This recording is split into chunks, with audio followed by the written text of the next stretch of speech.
To Westminster from Grenfell. Edward Daffan escaped the burning tower with his life. Now from the ashes of a tragedy, a new law to make residents safer. The experience of being a tenant in Grenfell Tower, and it's an experience shared by social housing tenants up and down the country, is basically being treated like a second-class citizen. We were treated with contempt and disrespect. We were stamped on. We were labelled as troublemakers, as rebels. 72 people died at Grenfell.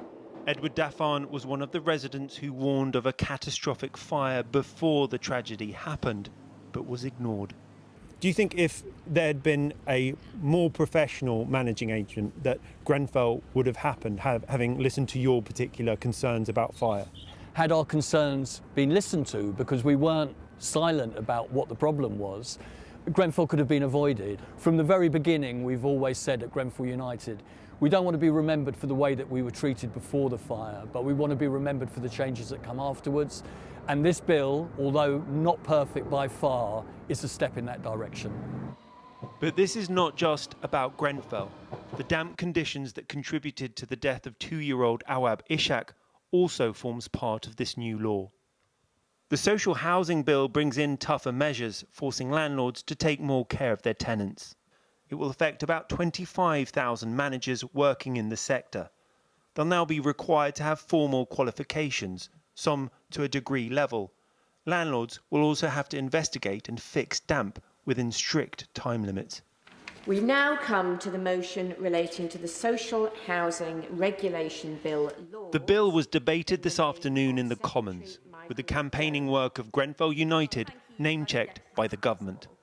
I'm grateful that Grenfell United, Shelter and others are able to join us today as the bill reaches report stage, and I must pay tribute to them for their steadfast campaigning on this crucial legislation. Since Grenfell, this is one of the most important days for social housing, but there are still many housing problems. Top of the list, the building safety crisis, where hundreds of thousands of people still live in unsafe homes.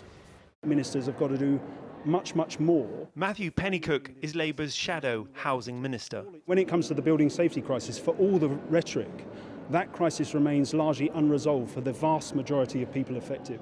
I hope that this bill does bring some significant change to people that live in social housing, and if it does that, we're on the road towards some kind of legacy of Grenfell.